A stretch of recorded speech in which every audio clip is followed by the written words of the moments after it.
అందరికీ నమస్కారం. Welcome to Dhruva competitive academy. Last వీడియోలో ఏపీపీఎస్సీ గ్రూప్ 2 మెయిన్స్ 1:2 రేషియోలో సెలెక్ట్ అయినటువంటి క్యాండిడేట్స్కు సర్టిఫికేట్ వెరిఫికేషన్ ప్రాసెస్ అంతా డీటెయిల్డ్గా ఒక వీడియోలో చేసాం. అదేవిధంగా ఈ వీడియోలో పర్టికులర్గా check list and attestation forms and ఇతర అంశాల గురించి డీటెయిల్డ్గా ఎక్స్ప్లెయిన్ చేస్తాను. అభ్యర్థులు నింపేటప్పుడు ఈ check list and attestation form అనేది చాలా ఇంపార్టెంట్ అండి. ఈ రెండు ఫామ్స్ నింపేటప్పుడు ఎటువంటి మిస్టేక్స్ లేకుండా జాగ్రత్తగా చూసుకోండి. ఎందుకంటే మీరు ఇక్కడ అటెస్టేషన్ ఫామ్ ఏదైతే ఇస్తారో ఈ అటెస్టేషన్ ఫామే ఫర్దర్గా మనకి ఏంటంటే ఉద్యోగంలో కూడా ప్రొసీడ్ అవుతుంది. ఇందులో ఉండేటటువంటి అంశాల ఆధారంగా చేసుకొని తర్వాత మీకు యాంటీసిడెంట్స్ వెరిఫికేషన్, పోలీస్ వెరిఫికేషన్ అదంతా కూడా ఇందులో ఇచ్చినటువంటి అంశాల ఆధారంగా జరుగుతుంది. కాబట్టి ఈ ఫామ్స్ని చాలా క్లియర్గా ఎటువంటి మిస్టేక్స్ లేకుండా జాగ్రత్తగా నింపండి. ఇక్కడ ఆంధ్రప్రదేశ్ పబ్లిక్ సర్వీస్ కమిషన్ ఇక్కడ check list to be verified by the candidate అంటే candidate at the time of నోటిఫికేషన్లో అప్లై చేసినప్పుడు ఏ అంశాలు అయితే ఇచ్చారో, అదేవిధంగా ఏపీపీఎస్సీ ఓటీపీఆర్ ఐడిలో ఎటువంటి అంశాలు ఇచ్చారో ఆ అంశాలన్నింటినీ ఆధారంగా చేసుకొని ఇక్కడ చెక్ లిస్ట్ ఉంటుందండి. కాబట్టి ఇక్కడ డీటెయిల్స్ ఇచ్చినప్పుడు కూడా ఓటీపీఆర్ అండ్ నోటిఫికేషన్ అప్లై చేసినప్పుడు మనం ఏ డీటెయిల్స్ ఇచ్చామో అదే డీటెయిల్స్ని ఇక్కడ ఇవ్వాల్సి ఉంటుంది. ఇక్కడ చెక్ లిస్ట్ మనం పరిశీలిస్తే ఇక్కడ right side photo of the candidate ఇచ్చాడు. ఇక్కడ మీ యొక్క ఫోటో, లేటెస్ట్ పాస్పోర్ట్ సైజ్ ఫోటోని మీరు ఇక్కడ పేస్ట్ చేయండి. అదేవిధంగా ఇక్కడ డేట్ ఆఫ్ వెరిఫికేషన్ ఉంది. మీకు ఏ డేట్ అయితే వెరిఫికేషన్ ఉందో ఆ డేట్ వేయండి. Registration number, hall ticket number, mains hall ticket number ఏదైతే ఉందో అది ఇక్కడ వేయండి. OTPR ID and Aadhaar number, me OTPR ID and Aadhaar number ఇక్కడ వేయండి. Name of the candidate as per SSC 10th క్లాస్లో ఏ విధంగా అయితే నేమ్ ఉందో యాజ్ ఇట్ ఈస్గా అలాగే మీరు నింపండి. అండ్ ఎట్టి పరిస్థితుల్లో కూడా ఫామ్స్ నింపించేటప్పుడు మీ రైటింగ్ బాగోదు కదా, వేరే వాళ్ళ రైటింగ్ బాగుంటుంది కానీ వాళ్ళతో నింపించొద్దండి. ఎప్పుడు కూడా ఇలాంటి ఇంపార్టెంట్ ఫామ్స్ నింపేటప్పుడు ఓన్ హ్యాండ్ రైటింగ్తోనే నింపాలి. అటెస్టేషన్ ఫామ్స్ కానీ యాంటీసిడెంట్స్ ఫామ్స్ కానీ ఏవైనా సరే ఓన్ హ్యాండ్ రైటింగ్తోనే మీరు ఫిల్ చేయాల్సి ఉంటుంది. కాబట్టి ఓన్ హ్యాండ్ రైటింగ్తోనే మీరు ఫిల్ చేయండి. ఫాదర్ నేమ్ యాజ్ పర్ ఎస్ఎస్సిలో ఏ విధంగా అయితే ఉందో, ఎస్ఎస్సి సర్టిఫికేట్లో ఏ విధంగా ఉందో అదే విధంగా ఫాదర్ నేమ్ ఫిల్ చేయండి. మదర్ నేమ్ కూడా as per SSC certificate. Old వాళ్ళకి మదర్ నేమ్ ఉండదు. ఇప్పుడు మీకు ఏదైతే మదర్ నేమ్ ఉంటుందో ఆ మదర్ నేమ్ అమ్మ తాలూకా ఆధార్ కార్డు మీద నేమ్ ఎలా ఉంటుందో లేని వాళ్ళకి ఆ విధంగా రాయండి. Gender male or female or transgender clear చేసుకోండి. తర్వాత date of birth as per SSC సర్టిఫికేట్లో డేట్ ఆఫ్ బర్త్ ఎలా ఉందో యాజ్ ఇట్ ఈస్గా అలాగే వేయండి. ఏజ్ యాజ్ ఆన్ 1/7/2023, December 1, 2023 అంటే 1/7/2023 జూలై 1వ తేదీకి మనకి ఇక్కడ కట్ ఆఫ్ డేట్ ఇచ్చాడు. ఆ డేట్కి మీకు ఏజ్ ఎంత ఉందని క్లియర్గా క్యాలిక్యులేట్ చేయండి. మీరు కరెక్ట్గా క్యాలిక్యులేట్ చేయడం రాకపోతే గూగుల్లో ఏజ్ క్యాలిక్యులేటర్ అని కొట్టండి. ఏజ్ క్యాలిక్యులేటర్ అని కొడితే మీకు 1/7/2023కి ఇప్పుడున్నటువంటి present me date of birth and 1/7/2023 నాటికి ఎంత ఉందనేది క్లియర్గా ఇయర్స్, మంత్, డేస్తో సహా క్లియర్గా వేసుకోండి. ఎందుకంటే ఒక్కొక్కసారి 1/7/2023 నాటికి 42 సంవత్సరాలు ఏజ్ క్రైటీరియా వాడిచ్చాడు ఓపెన్లో. ఆ ఏజ్ అనేది కరెక్ట్గా ఉందా లేదన్నది విత్ డేస్తో సహా ఇక్కడ వేయాల్సి ఉంటుంది. కాబట్టి జాగ్రత్తగా చూసుకోండి. ఈ ఏజ్ రిలాక్సేషన్ క్లెయిమ్డ్ స్పెసిఫై, ఎవరైనా సరే ఏజ్ రిలాక్సేషన్ అంటే ప్రిస్క్రైబ్డ్ ఏజ్ని దాటిపోయారు. ఫర్ ఎగ్జాంపుల్ ఎక్సైజ్ ఉంది, ఎక్సైజ్ ఏజ్ క్రైటీరియా మీరు దాటిపోయారు అనుకోండి, అప్పుడు మీ రిజర్వేషన్ కానీ లేదంటే మీరు గవర్నమెంట్ సర్వీస్ సర్టిఫికేట్ కానీ మీకు యూటిలైజ్ అవుతుంది. కాబట్టి మీరు నోటిఫికేషన్లో అప్లై చేసినప్పుడు మీరు ఏజ్ రిలాక్సేషన్ క్లెయిమ్ చేసుకుంటే అక్కడ మీరు ఏజ్ రిలాక్సేషన్ క్లెయిమ్ చేసుకున్నారో అది చూసుకోండి. పీబీడీ అయితే పీబీడీ రాసుకోండి. బీసీ, ఎస్సీ, ఎస్టీలో ఉన్నారా లేదంటే ఏపీ స్టేట్ గవర్నమెంట్ ఎంప్లాయా, ఎక్స్ సర్వీస్ మ్యానా, ఏదైతే మీరు ఏ కేటగిరీలకు వస్తారో ఆ కేటగిరీ ఇక్కడ టిక్ పెట్టుకోండి. అదేవిధంగా number of years claimed for relaxation, ఎన్ని సంవత్సరాలు మీరు రిలాక్సేషన్ క్లెయిమ్ చేసుకుంటున్నారనేది మీ దగ్గర ఉండేటటువంటి సర్వీస్ సర్టిఫికేట్ బేస్డ్గా 5 సంవత్సరాల లోపలైతే ఎన్ని సంవత్సరాలు సర్వీస్ చేస్తే అన్ని సంవత్సరాలు వేయండి. అదే 5 సంవత్సరాలు దాటితే మ్యాక్సిమం 5 years ఉంటుంది. ఇప్పుడు ఫర్ ఎగ్జాంపుల్ మీకు సర్వీస్ 3 years ఉందనుకోండి, మీకు ఏజ్ రిలాక్సేషన్ 3 years వస్తుంది అనమాట. కాబట్టి ఎంత అయితే ఏజ్ రిలాక్సేషన్ క్లెయిమ్ చేసుకున్నారో అంత వేయండి. వెదర్ రిలవెంట్ సర్టిఫికేట్ ప్రొడ్యూస్డ్ అంటే ఎస్ అని పెట్టండి. రిలవెంట్ సర్టిఫికేట్ ప్రొడ్యూస్డ్ లేకుండా మీకు ఏజ్ రిలాక్సేషన్ ఇవ్వరు కాబట్టి మీ దగ్గర ఆల్రెడీ ఉన్నాయి కాబట్టి ఎస్ అని పెట్టండి. తర్వాత క్వాలిఫికేషన్ ఇప్పుడు మీ దగ్గర అంటే డిగ్రీ క్వాలిఫికేషనా లేకపోతే ఏ క్వాలిఫికేషన్ అయితే ఆ క్వాలిఫికేషన్స్ ఇక్కడ రాయండి. తర్వాత డిగ్రీలో ఎంపీసీ అయితే ఎంపీసీ, బీజెడ్సీ అయితే బీజెడ్సీ, ఏ సబ్జెక్ట్ అయితే సబ్జెక్ట్ రాసుకోండి. లేదా బీఎస్సీ మ్యాథమెటిక్స్ అయితే మ్యాథమెటిక్స్, బీఎస్సీ కెమిస్ట్రీ ఏదైతే అది మీరు అక్కడ నోటిఫికేషన్లో ఏదైతే ఫిల్ చేశారో అది రాసుకోండి. డేట్ ఆఫ్ ఎక్వైరింగ్ క్వాలిఫికేషన్ మీకు ఎప్పుడు అంటే డిగ్రీ ఎప్పుడు పూర్తయింది ఆ డేట్ ఆఫ్ ఎక్వైరింగ్ సర్టిఫికేట్ మీద ఉంటుంది, ఆ సర్టిఫికేట్ మీద చూసి వేయండి. మోడ్ ఆఫ్ స్టడీ రెగ్యులర్ చేశారా డిస్టెన్స్ చేశారా ఏది చేస్తే అది రాసుకోండి. అదే మీరు లా సర్టిఫికేట్ మీరు ఎవరైనా సరే లా చేసి ఏఎస్ఓ లాకి మీరు ఇక్కడ మనకి ఇచ్చారనుకోండి, పోస్ట్ ప్రిఫరెన్సెస్ ఇచ్చారనుకోండి, అలాంటి వాళ్ళు లా క్వాలిఫికేషన్ కూడా ఇక్కడ రాయాల్సి ఉంటుంది. ఎప్పుడు క్వాలిఫికేషన్ ఏంటి, లా క్వాలిఫికేషన్ దేని మీద చేశారు, డేట్ ఆఫ్ ఎక్వైరింగ్ క్వాలిఫికేషన్ అది కూడా రాయాల్సి ఉంటుంది లా చేసిన వాళ్ళు. Whether produced computer certificate issued by SBTET for post number 15, 16, 18 treasury and treasury senior accountant, junior accountant పోస్టులకి ఎవరైతే పోస్ట్ ప్రిఫరెన్సెస్ పెట్టారో వాళ్ళు తప్పనిసరిగా ఏంటంటే కంప్యూటర్ సర్టిఫికేట్ ఉండాలి. ఒకవేళ బీఎస్సీ కంప్యూటర్స్ కానీ బీటెక్ కంప్యూటర్స్ ఉంటే వాళ్ళకి అవసరం లేదు. కానీ జనరల్ డిగ్రీ చేసి కంప్యూటర్ సర్టిఫికేట్ ఎవరైతే ఎస్బీటెట్ ప్రొడ్యూస్ చేసినటువంటి సర్టిఫికేట్ ఏదైతే ఉందో ఆ సర్టిఫికేట్ యొక్క కోర్స్ నేమ్ ఇక్కడ రాయండి. తర్వాత దాని మీద డేట్ ఉంటుంది, ఏ డేట్ని మీకు ఆ సర్టిఫికేట్ వచ్చిందనేది ఇష్యూ చేసిన డేట్ ఉంటుంది, ఆ డేట్ ఆఫ్ ఎక్వైరింగ్ క్లియర్గా రాసుకోండి. తర్వాత మీ కమ్యూనిటీ ఏంటనేది క్యాస్ట్ ఏదనేది కూడా ఇక్కడ రాసుకోండి. ఓసీ అయితే ఓసీ, ఎస్సీ ఎస్టీ బీసీ ఏదైతే అది మనం ఇక్కడ ఓసీ అయితే ఓసీ అని టిక్ పెట్టండి, ఎస్సీ అయితే ఎస్సీ, ఎస్టీ అయితే ఎస్టీ. లేదా మనకి బీసీ అనుకోండి, ఏ అయితే ఏ, బి అయితే బి, సి అయితే సి, డి అయితే డి, ఈ అయితే ఏదైతే అది మీరు టిక్ పెట్టుకోండి. తర్వాత income and asset certificate for EWS economically weaker sections ఎవరైతే ఉన్నారో వీళ్ళు తప్పనిసరిగా ఈడబ్ల్యూఎస్ అనేది ప్రొడ్యూస్ చేయాలి కాబట్టి ఆ సర్టిఫికేట్ని మీరు తెచ్చుకొని ఎస్ అని ఇక్కడ టిక్ పెట్టండి, టిక్ మార్క్ చేయండి. తర్వాత BC candidates should submit non creamy layer certificate ఏదైతే మనకి ఏపీపీఎస్ ఇచ్చినటువంటి ప్రొఫార్మా ఉందో ఆ ప్రొఫార్మా మీరు ఎలాగో తెచ్చుకుంటారు కాబట్టి ఆ ప్రొఫార్మా తెచ్చుకొని ఎస్ అని పెట్టుకోండి. తర్వాత లోకల్ జోన్ అండ్ డిస్ట్రిక్ట్ దగ్గరికి వచ్చేసరికి ఈ zonal wise local zone indicated మనకి నువ్వు లోకల్ కాదు ఆ జోన్కి కానీ ఆ డిస్ట్రిక్ట్ కానీ లోకల్ అవునా కాదనేది నువ్వు ప్రొడ్యూస్ చేసినటువంటి study certificates and residence certificate మీద బేస్ అయి ఉంటుంది కాబట్టి మీ స్టడీలు దగ్గర పెట్టుకొని ఇది క్లియర్గా నింపండి, మిస్టేక్ చేయొద్దు. 4th క్లాస్ ఇయర్ ఏంటి, డిస్ట్రిక్ట్ ఏంటి, ఏ స్టేట్, 5th క్లాస్ అలాగే 4th క్లాస్ నుంచి 10th క్లాస్ వరకు మీ స్టడీ సర్టిఫికేట్స్ దగ్గర పెట్టుకొని ఏది పడితే తప్పు మిస్టేక్ చేయొద్దండి. మీ స్టడీ సర్టిఫికేట్స్ దగ్గర పెట్టుకొని యాజ్ ఇట్ ఈస్గా అందులో ఏదైతే ఇచ్చారో ఆ ఇయర్స్ని ఆ డిస్ట్రిక్ట్ ఆ స్టేట్ని క్లియర్గా మెన్షన్ చేయండి. అదే పీబీడీ డిజేబుల్ క్యాండిడేట్స్ ఉన్నారనుకోండి, ఎవరైతే డిజేబుల్ క్యాండిడేట్స్ ఉన్నారో విహెచ్, ఓహెచ్, హెచ్హెచ్, ఎంఐ వీళ్ళు అక్కడ మీ దగ్గర పీహెచ్ సర్టిఫికేట్ ఉంటుంది కదా అందులో ఎంత పర్సంటేజ్ వేశారో ఆ పర్సంటేజ్ వేయండి, నచ్చిన పర్సంటేజ్ కాదు. అందులో మనకి గవర్నమెంట్ ఆఫ్ ఆంధ్రప్రదేశ్ ఇచ్చినటువంటి సర్టిఫికేట్లో మెన్షన్ చేసినటువంటి పర్సంటేజెసే వేయండి. తర్వాత ఫిజికల్ రిక్వైర్మెంట్స్ హైట్ మీకు ఎన్ని హైట్ సెంటీమీటర్స్ అయితే ఎన్ని సెంటీమీటర్స్, వెయిట్ అయితే ఎంత వెయిట్ అయితే ఆ వెయిట్ వేయండి. దీనికోసం వెళ్ళి మెడికల్కి చెకప్కి ఏం అవసరం లేదు, జనరల్గా రాసుకోండి. విజన్ స్టాండర్డ్స్ జనరల్గా మనకి 6/6 అని రాసుకోండి. ఒకవేళ మీకు స్పెక్టికల్స్ ఉన్నాయనుకోండి ఇక్కడ బ్రాకెట్లో కరెక్టెడ్ విత్ లెన్సెస్ అని రాసుకోండి. మ్యాక్సిమం మనకి స్పెక్టికల్స్ పెడితే అందరికీ 6/6 ఉంటుంది. విజన్ స్టాండర్డ్స్ అనేది జనరల్గా అడుగుతుంది, ఇదేమి ఎక్సైజ్ ఎస్ఐ కోసం కాదండి. ఎక్సైజ్ ఎస్ఐ కోసం చేసేటటువంటి మెడికల్ చెకప్ అనేది సెపరేట్గా మీకు గవర్నమెంట్ హాస్పిటల్లో చేస్తారు, అది వేరు. ఇది జస్ట్ మీ యొక్క ఫిజికల్ స్టాండర్డ్స్ అంటే మీరు ఫిజికల్గా ఫిట్గా ఉన్నారా లేదా అని తెలుసుకోవడానికి ఈ జస్ట్ డీటెయిల్స్ అడుగుతున్నాడు. హైట్, వెయిట్, విజన్ స్టాండర్డ్స్ 6/6 అని రాసుకోండి. ఒకవేళ స్పెక్టికల్స్ ఉంటే కరెక్టెడ్ విత్ లెన్సెస్ అని రాసుకోండి.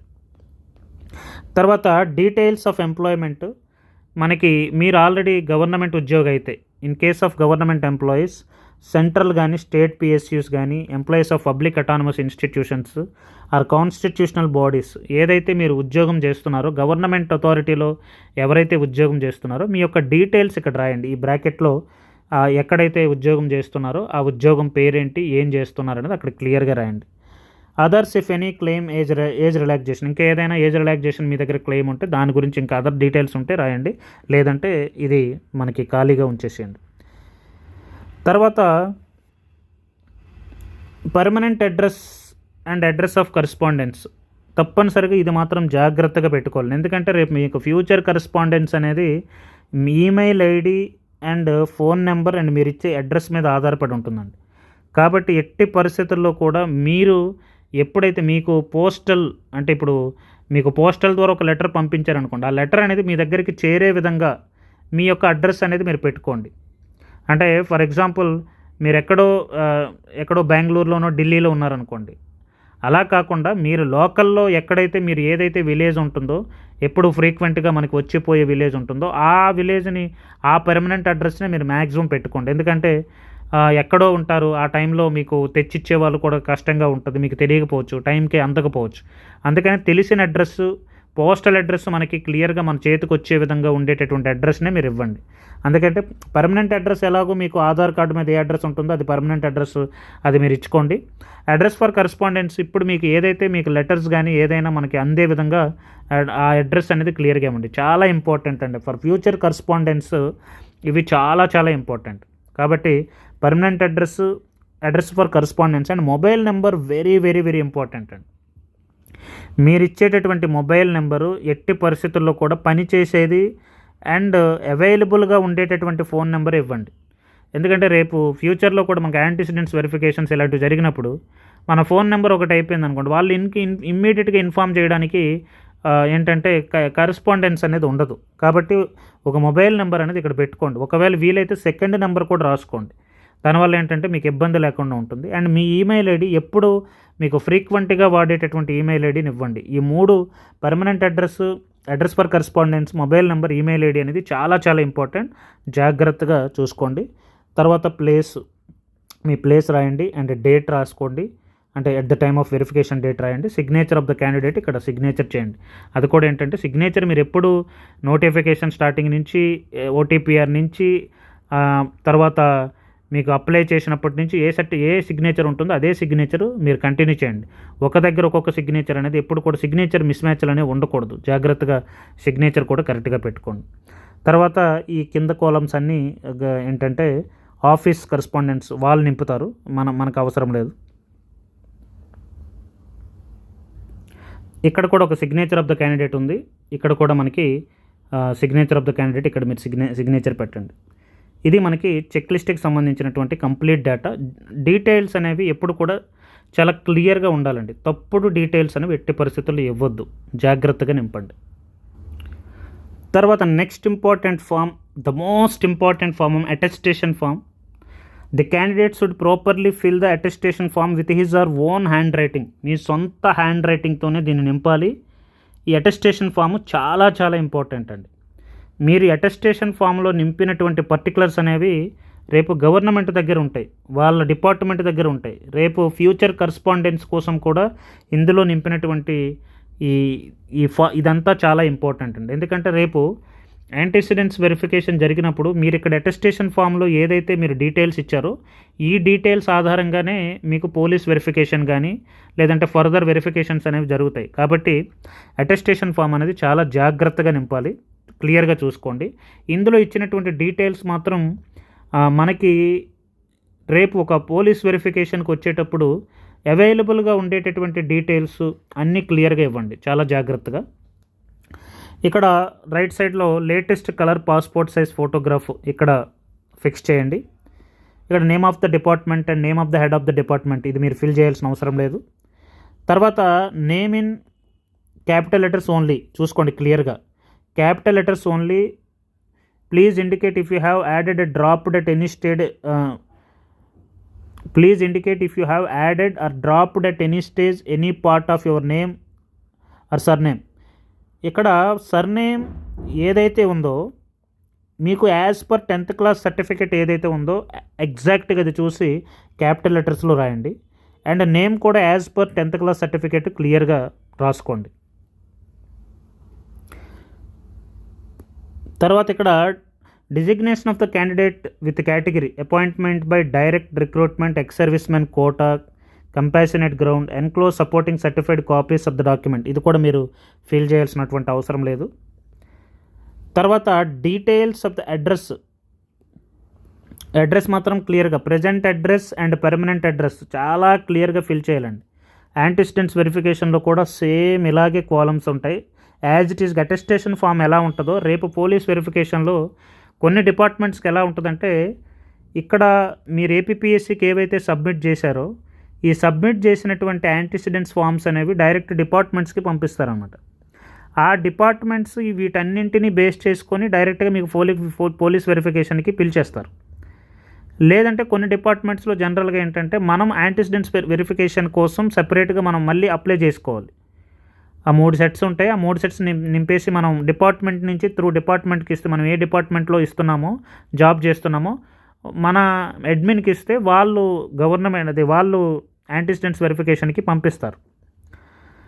కానీ కొన్ని డిపార్ట్మెంట్లో ఏం జరుగుతుందంటే, ఇక్కడ మనం అటెస్టేషన్ ఫామ్స్ ఏవైతే ఇచ్చామో దీన్ని ఆధారంగా చేసుకొని డైరెక్ట్గా వాళ్ళే మీకు ఏం చేస్తారంటే యాంటిసిడెంట్స్ వెరిఫికేషన్కి పంపించేస్తారనమాట. కాబట్టి ఇందులో ఇచ్చినటువంటి డీటెయిల్స్ అనేవి చాలా క్లియర్గా, చాలా ఎగ్జాక్ట్ డీటెయిల్స్ అనేది ఇవ్వాల్సి ఉంటుంది. ఇక్కడ details of address, present address and permanent, ఎప్పుడైనా సరే ప్రజెంట్ అండ్ పర్మనెంట్ రెండు ఒకటైతే వెల్ అండ్ గుడ్. లేదు ప్రజెంట్ అడ్రస్ వేరు, పర్మనెంట్ అడ్రస్ వేరు. ఇప్పుడు మనకున్న పోస్టల్ అడ్రస్ అంటే మీరు ఉంటున్నటువంటిది పర్మనెంట్గా ఇప్పుడు ఒక ప్లేస్లో పుట్టి ఇంకో ప్లేస్కి కంప్లీట్గా వెళ్ళిపోయి అక్కడే ఉండిపోతున్నారు, ప్రజెంట్గా అక్కడే ఉండిపోతున్నారంటే మీకు ఏదైతే అడ్రస్ ఆఫ్ కరెస్పాండెన్స్ అంటే రేపు పోలీస్ మెయిన్ ఇది అటెస్టేషన్ ఫామ్ అనేది రేపు పోలీస్ వెరిఫికేషన్కి మీరు అందుబాటులో విధంగా మీరు అడ్రస్ ఉండాలి. ఎందుకంటే డైరెక్ట్గా మనం వెరిఫికేషన్ కోసం మన ఇంటికి వస్తారు, పోలీస్ వస్తారు. వచ్చేటప్పుడు ఏంటంటే మీరు తప్పుడు అడ్రస్ ఇస్తే వాళ్ళకి మళ్ళీ ఈ అడ్రస్ అనేది తప్పు, మళ్ళీ డిపార్ట్మెంట్కి వెళ్ళి ఆ డిపార్ట్మెంట్ నుంచి మళ్ళీ మీకు కరెస్పాండ్ చేసి మళ్ళీ మీరు వేరే అడ్రస్ ఇచ్చి వేరే ఫోన్ నెంబర్ ఇచ్చి అదంతా సంక్లిష్టంగా అయిపోతుంది. కాబట్టి అడ్రస్ ఇచ్చేటప్పుడు మాత్రం ఏంటంటే రేపు పోలీస్ వెరిఫికేషన్కి వచ్చేటప్పుడు అందుబాటులో మీరు ఎక్కడైతే ఉంటారో అక్కడ అడ్రస్ని క్లియర్గా ఇవ్వండి. పర్మనెంట్ అడ్రస్ ఇచ్చుకోండి, ప్రజెంట్ అడ్రస్ క్లియర్గా ఇవ్వండి. నేమ్ ఆఫ్ ది అపార్ట్మెంట్ కూడా క్లియర్గా రాసుకోండి మీరు ఎక్కడ ఉంటున్నారు. ఎందుకంటే ఇప్పుడు అపార్ట్మెంట్లో ఎక్కువ మంది ఉంటున్నారు కాబట్టి ఆ అపార్ట్మెంట్ దాని నెంబర్ కూడా రాసుకోండి. ఎందుకంటే వెరిఫికేషన్కి వచ్చేటప్పుడు ఇబ్బంది లేకుండా lane name, street, village, mandal, town, district, state, pin code చాలా క్లియర్గా వేసుకోండి. ఎందుకంటే ఫర్దర్ కరెస్పాండెన్స్కి పిన్ కోడ్ చాలా ఇంపార్టెంట్. తర్వాత contact phone numbers, this is very very important అండి. ప్రజెంట్ వర్కింగ్లో ఉండేటటువంటి మీ పర్మనెంట్ ఫోన్ నెంబర్ ఇవ్వండి. మొబైల్ నెంబరు, ల్యాండ్లైన్ ఎలాగో ఉండదు కాబట్టి ఎస్టీడీ కూడా అది ఉండదు. వీలైతే ఇక్కడ 2 ఫోన్ నెంబర్స్ అయినా పెట్టుకోండి, మీకు better. If originally resident of Pakistan, the address of the dominion and the date of migration to Indian union, ఇది మనకు అవసరం లేదు, అది అలాగే ఉంచేయండి. Particulars of places where you have resided during proceeding 5 years from the date of filling of attestation form.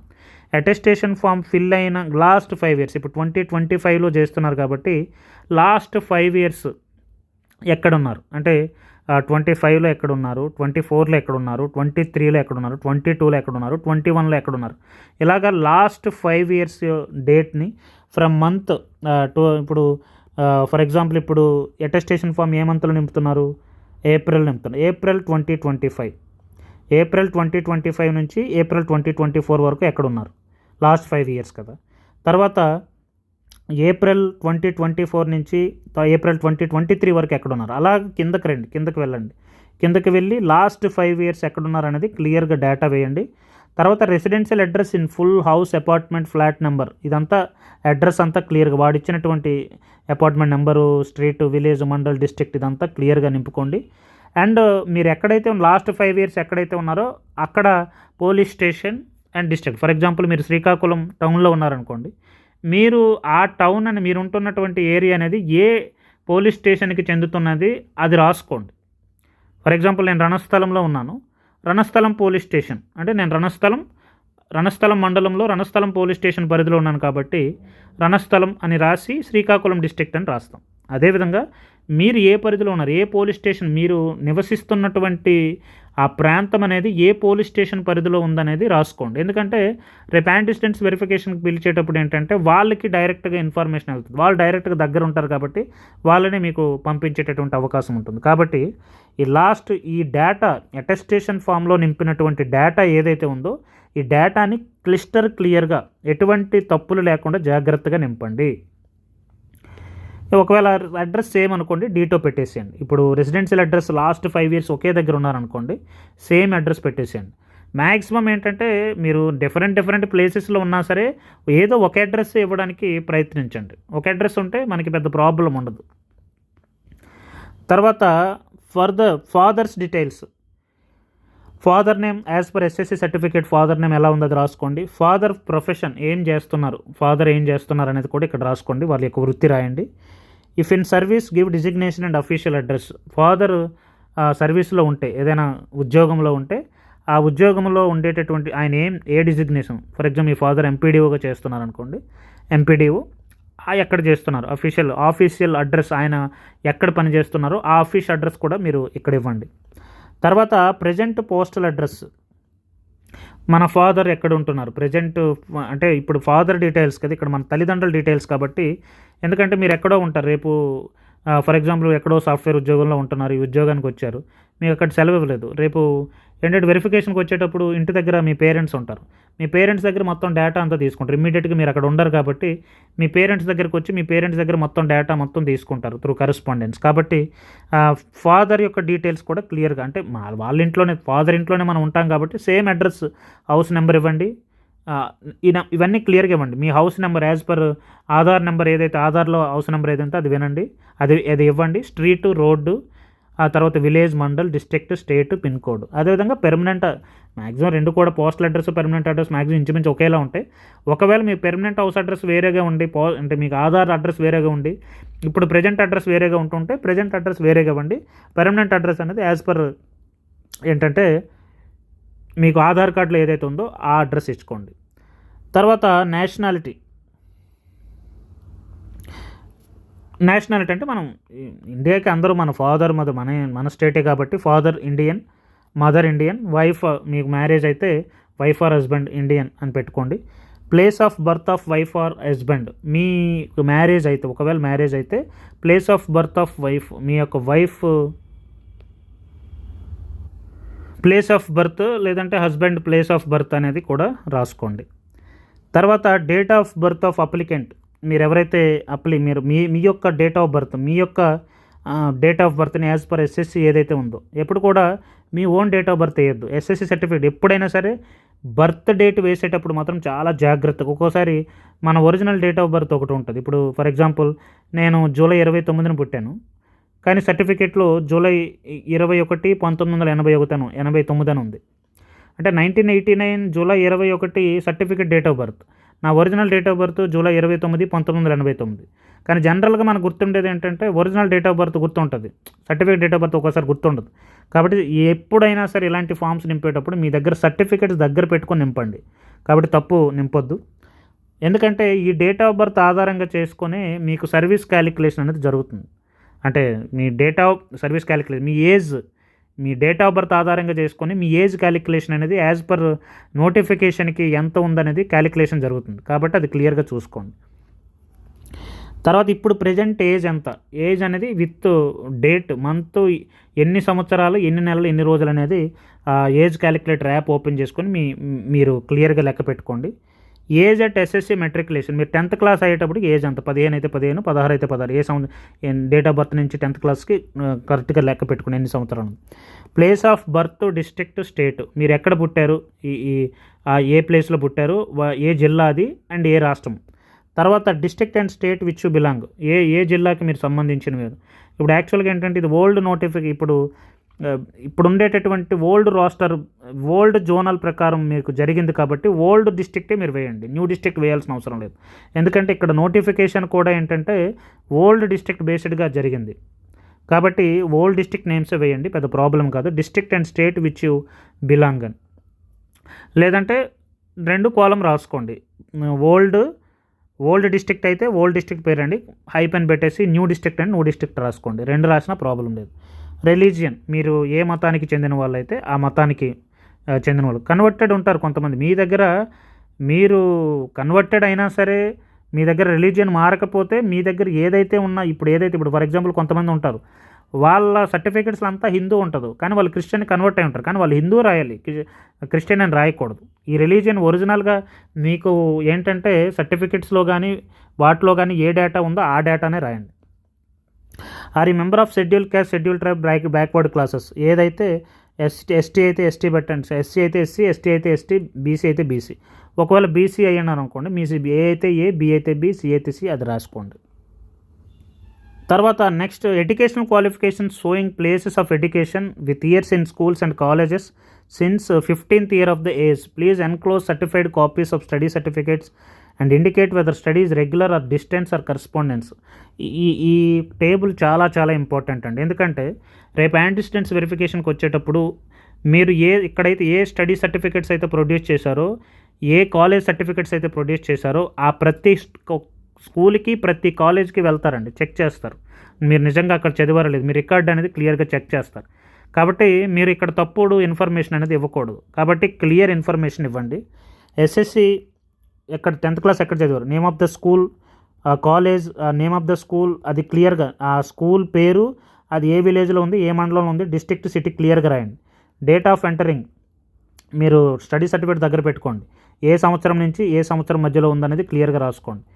Examination passed with registered number, name of the group, inter, degree, మీకు examination passed with registration 10th class యొక్క hall ticket number వేయండి.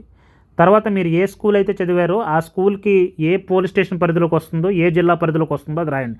చాలా క్లియర్గా రాయాలండి ఇది. ఈ డేటాను మాత్రం క్లియర్గా రేపు యాంటిస్టెన్స్ వెరిఫికేషన్కి ఇదే చాలా ఇంపార్టెంట్. తర్వాత ఇంటర్మీడియట్ కూడా డీటెయిల్స్ అన్నీ క్లియర్గా ఇవ్వండి. ఎంపీసీ అయితే ఎంపీసీ, బైపీసీ అయితే బైపీసీ, తర్వాత ఏ గ్రూప్ అయితే ఏ గ్రూపు, తర్వాత రిజిస్టర్ నెంబర్, తర్వాత గ్రాడ్యుయేషన్ మీరు డిగ్రీ ఎక్కడ చేశారు డీటెయిల్స్ అంతా క్లియర్గా ఇవ్వండి. ఒకవేళ మీ దగ్గర పోస్ట్ గ్రాడ్యుయేషన్ ఉంటే పోస్ట్ గ్రాడ్యుయేషన్ ఇవ్వండి. ఇచ్చినా ఇవ్వకపోయినా పెద్ద ప్రాబ్లం ఏం కాదు. ఇస్తే మళ్ళీ పోస్ట్ గ్రాడ్యుయేషన్కి మళ్ళీ మీ యూనివర్సిటీ పేరు ఇస్తే ఆ యూనివర్సిటీ దగ్గరికి వెళ్ళి మళ్ళీ ఎంక్వైరీ చేస్తారనమాట. కాబట్టి మీరు ఎన్ని క్వాలిఫికేషన్స్ ఇస్తే అన్ని క్వాలిఫికేషన్స్ రేపు యాంటిస్టెన్స్ వెరిఫికేషన్స్లో మీకు చేస్తారు. కాబట్టి జాగ్రత్తగా ఈ డీటెయిల్స్ అనేవి ఇవ్వండి. తర్వాత if you have at any time been employed give details. ఇంతకుముందు మీరు ఏదైనా గవర్నమెంట్ ఉద్యోగంలో చేస్తే designation of post held, description of work, మీరు ఏదైతే ఫర్ ఎగ్జాంపుల్ పంచాయత్ సెక్రటరీ రాశారనుకోండి, పంచాయత్ సెక్రటరీ అని రాసుకోండి, క్లియర్గా రాసుకోండి. ఫ్రమ్ ఎక్కడ ఏ ఇయర్ నుంచి ఏ ఇయర్ వరకు చేశారు, full address of the office from or institution. ఇప్పుడు ప్రజెంట్ మీరు చాలా ఆఫీసెస్ మారి ఉండొచ్చు, చాలాసార్లు ట్రాన్స్ఫర్ గట్ అయ్యి ఉండొచ్చు. మీరు ప్రజెంట్ ఎక్కడైతే పనిచేస్తున్నారో ఆ ఆఫీస్ యొక్క అడ్రస్ ఇవ్వండి. ఎందుకంటే ఫ్యూచర్ వాళ్ళు చెక్ చేస్తారు. నువ్వు ఎంప్లాయీ, ఇప్పుడు నువ్వు ఫర్ ఎగ్జాంపుల్ నువ్వు ఏజ్ రిలాక్సేషన్ క్లెయిమ్ చేసుకున్నావు, 3 సంవత్సరాలు క్లెయిమ్ చేసుకున్నావు అనుకోండి, ఆ సర్వీస్ డీటెయిల్స్ మీరు ఇస్తారు కదా. ఇప్పుడు రేపు ఆ ఏజ్ రిలాక్సేషన్ నీకు ఉందా లేదన్నది డైరెక్ట్గా మళ్ళీ వాళ్ళు వచ్చి మీకు చెక్ చేస్తారు. వన్స్ ఉద్యోగం వచ్చిన తర్వాత వాళ్ళు వచ్చి మీరు ఇక్కడ ఏదైతే డీటెయిల్స్ ఇచ్చారో ఆ డీటెయిల్స్ ఆ ఆఫీస్కి వెళ్ళి మళ్ళీ వాళ్ళు చెక్ చేస్తారు. కాబట్టి డీటెయిల్స్ని క్లియర్గా ఇవ్వండి. Have you been at any time dismissed, removed from service, resigned of the post. ఒకవేళ మీరు ఇప్పుడు ఈ పోస్ట్కి రిజైన్ చేస్తే ఎప్పుడు రిజైన్ చేశారో ఆ డీటెయిల్స్ ఇవ్వండి. మీకు ఎప్పుడైనా సర్వీస్ని డిస్మిస్ చేసినా, రిమూవ్ చేసినా ఆ డీటెయిల్స్ కూడా ఇక్కడ క్లియర్గా ఇవ్వండి. ఇక్కడ ఇచ్చినంత మాత్రాన ఏమైపోదండి. మీరు ఇక్కడ ఎంత డీటెయిల్స్ కరెక్ట్గా ఇస్తే అంత బెటర్గా ఉండేటో. ఈవెన్ ఏదైనా ప్రాబ్లం మీద రిమూవ్ అయ్యారనుకోండి, మీరు ఎక్కువ సంవత్సరాలు మానేయడం వల్ల రిమూవ్ అయ్యారనుకోండి, అక్కడ రిమూవ్ చేసి ఎందుకు చేశారనేది కూడా అక్కడ మీరు పెడతారు. ఆ డీటెయిల్స్ అంతా క్లియర్గా ఇవ్వండి, తప్పేం లేదు, భయపడాల్సిన అవసరం లేదు. తర్వాత have you ever been arrested by the police, convicted by a court of law or detained under any state central preventive detention laws or any offence, whether such conviction sustained in the court of appeal or set aside by the appellate court if appealed against. కొంతమందికి జనరల్గా ఏంటంటే at the time of మీకు అన్ఎంప్లాయీగా ఉండేటప్పుడు లేకపోతే ఫర్దర్గా ఇంకా నార్మల్గా ఉండేటప్పుడు మీ మీద ఎప్పుడైనా పోలీస్ కేసెస్ కానీ లేకపోతే ఎఫ్ఐఆర్ ఫైల్ చేయడం కానీ లేదంటే ఇలాంటివి ఏవైనా జరిగితే అలాంటి డీటెయిల్స్ అనేవి ఇవ్వాలి. ఇప్పుడు ప్రజెంట్ యాక్చువల్గా ఏంటంటే మన ఆధార్ కార్డు కొడితే మన మీద ఎన్ని కేసెస్ ఉన్నాయి, ఎలాంటి మనకి ఎటువంటి క్రిమినల్ రికార్డ్స్ ఉన్నాయనేది కూడా గవర్నమెంట్ దగ్గర ఉంటుంది. That is not a problem. అలాంటివి ఏవైనా ఉంటే ఇక్కడ మీకు ఆ డీటెయిల్స్ అనేది క్లియర్గా ఇవ్వండి. If detained, convicted, debarred or subsequent to completion and submission of this form, the details should be communicated immediately to the concern department or authority to whom the attestation form has been sent earlier, as the case may be falling which it will be deemed to be suspension of factual information. If the answer is yes, the full particulars of the conviction, sentences and detention should be given. ఒకవేళ మీ మీద అటువంటి cases ఏమైనా ఉంటే అలాంటి details అంతా క్లియర్గా ఇక్కడ మీకు ఇవ్వాలి. ఇక్కడ మీరు తప్పిచ్చినా సరే రేపు వాళ్ళ దగ్గర రికార్డు ఉంటుంది, అది పెద్ద ప్రాబ్లం ఏం కాదు. కానీ మీరు ఎప్పుడైనా సరే ఇచ్చేటప్పుడు చాలా జాగ్రత్తగా ఇవ్వండి. అలాంటి క్రిమినల్ ప్రొసీడింగ్స్ కానీ లేకపోతే ఎలాంటి కోర్ట్ ఆఫ్ లా కానీ, కన్విక్షన్స్ కానీ, లేకపోతే పోలీసెస్ అరెస్ట్ చేసినప్పుడు చేసినా సరే అలాంటి డీటెయిల్స్ ఏమైనా ఉంటే ఇక్కడ క్లియర్గా మీరు మెన్షన్ చేయండి. తర్వాత name of the complete address of 2 responsible persons to your locality to whom you are known or 2 referees to whom you are known. Persons shall not be blood relatives. మీకు తెలిసినటువంటి ఒక ఇద్దరు పేర్లు రిఫరెన్స్, అంటే రేపు మీ గురించి అక్కడికి వెళ్ళి అడిగితే, పలానా వ్యక్తి దగ్గరికి వెళ్ళి అడిగితే వాళ్ళు నీ గురించి చెప్పాలి. కాబట్టి మీకు బాగా తెలిసినటువంటి వ్యక్తులు వాళ్ళు బ్లడ్ రిలేటివ్స్ కాకూడదు. అంటే రక్త సంబంధీకులు కాకుండా మీ ఊర్లో మీకు తెలిసిన ఒక మంచి పెద్ద మనుషులో, లేకపోతే ఎవరైనా మంచి మీ మంచి కోరుకునేటటువంటి వాళ్ళు ఎవరైతే ఉంటారో వాళ్ళ యొక్క ఇద్దరి పేర్లు, వాళ్ళ యొక్క అడ్రసెస్ కూడా క్లియర్గా మనం తీసుకోవాలండి. హౌస్, అపార్ట్మెంటు సేమ్ వాళ్ళ యొక్క అడ్రస్, వాళ్ళ యొక్క నేము,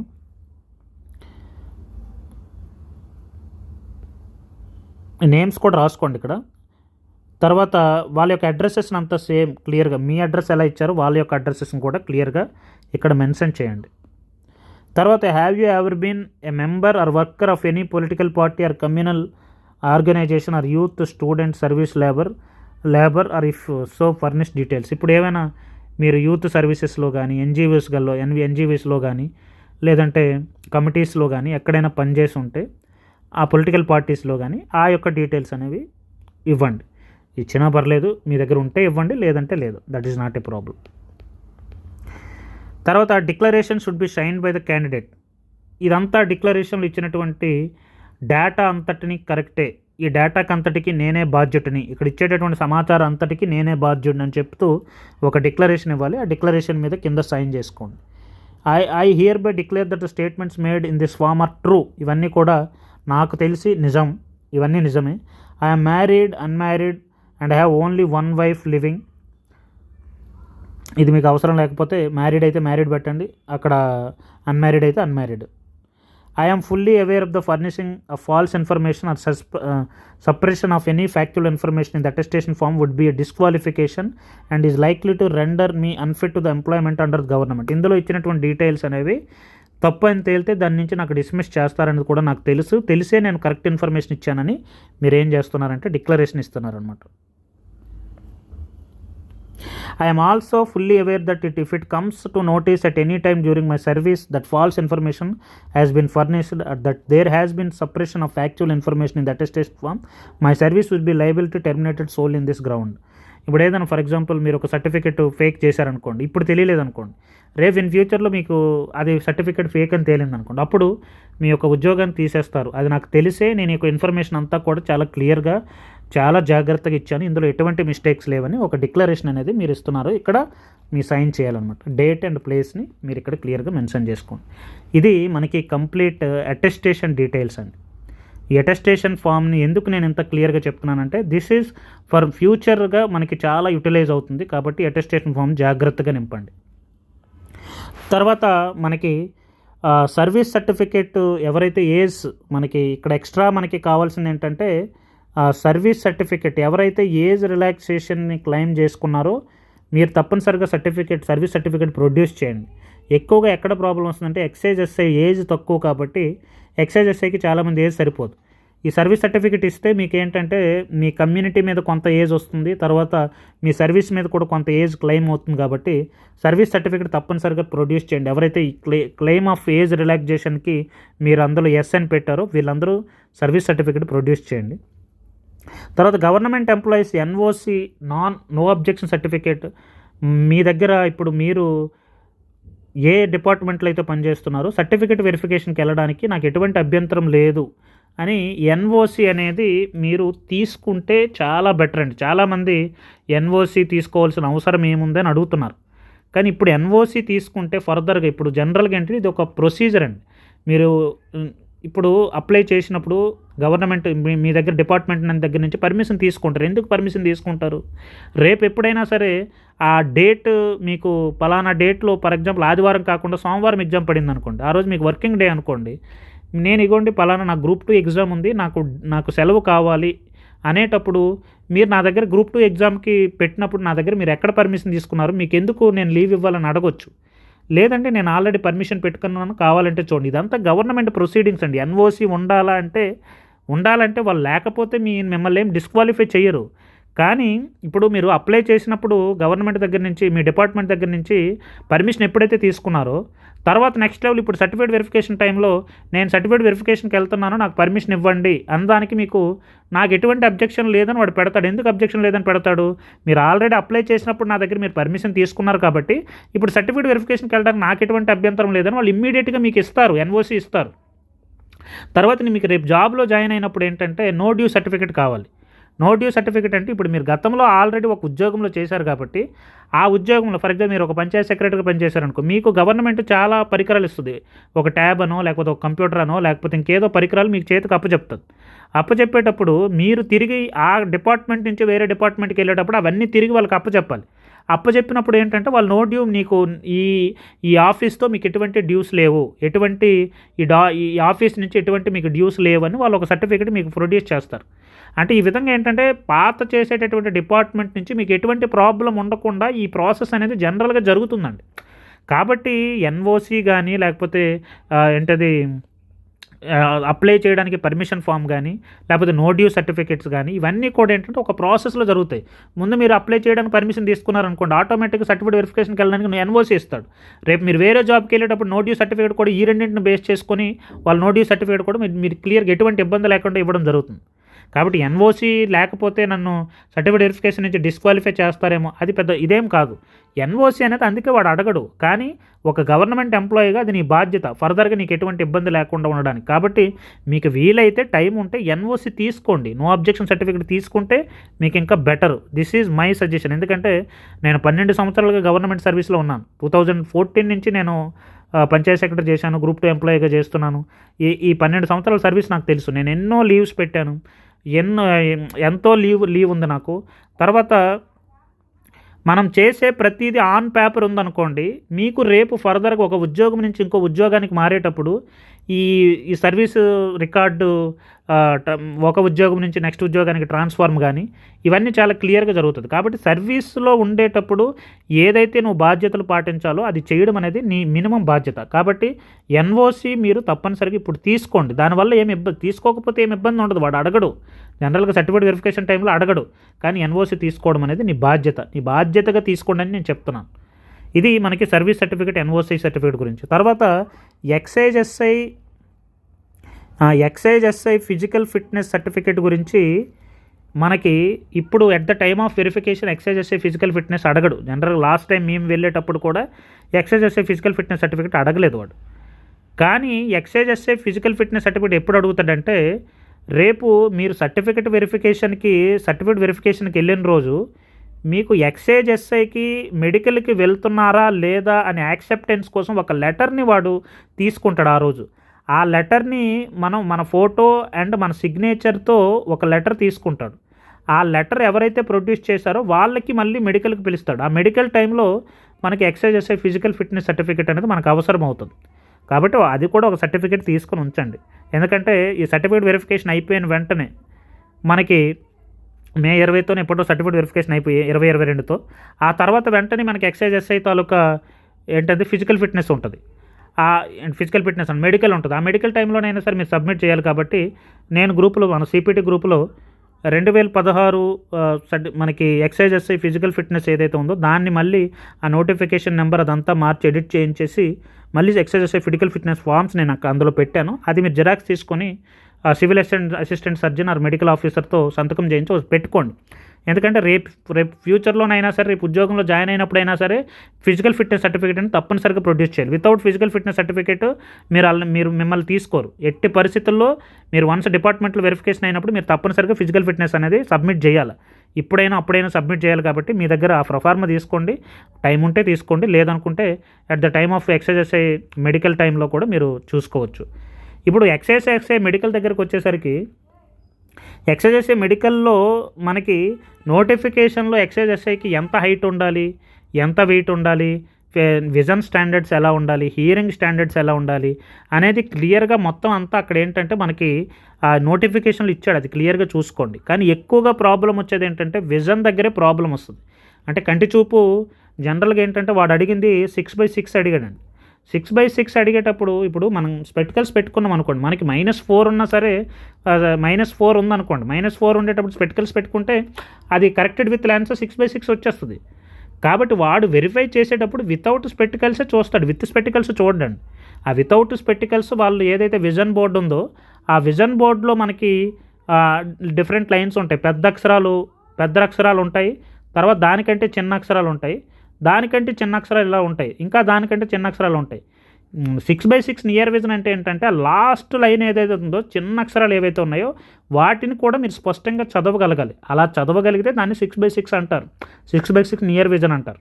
మన 6 మీటర్స్ దూరంలో మనకి ఏదైతే ఆబ్జెక్ట్ అక్కడ ఏదైతే విజన్ బోర్డ్ పెట్టాడో ఆ విజన్ బోర్డ్ని మనం కరెక్ట్గా అందులో ఉండేటటువంటి అక్షరాలను చదవాలి. దీనికి సింపుల్గా చెప్పాలంటే ఇప్పుడు ఈనాడు పేపర్ ఉంది, చిన్న అక్షరాలు ఉంటాయి.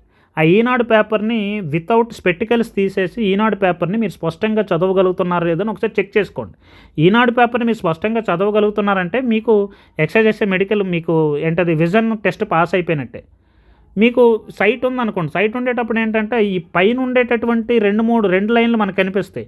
ఆ కింద ఉండేటటువంటి లైన్ చదవడానికి మన కన్ను మనకి ఏంటంటే ప్రెజర్కి లోన్ అవుతుంది, మసగ్గా అనిపిస్తుంది. అప్పుడు ఓకే దీనికి విజన్ ప్రాబ్లం ఉందని అప్పుడు డిస్క్వాలిఫై చేస్తాడు. ఎట్టి పరిస్థితుల్లో మ్యాక్సిమం మనకి ఎక్సైలో సైట్ అనేది ఎక్కువ ఉంటే, సైట్ ఉంటే మ్యాక్సిమం ఏంటంటే కన్సిడర్ చేయడండి. ఎందుకంటే పోలీస్ జాబ్ కాబట్టి, ఏంటది యూనిఫామ్ జాబ్ కాబట్టి అది మనకి విజన్ అనేది చూస్తాడు, క్లియర్గానే చూస్తాడు.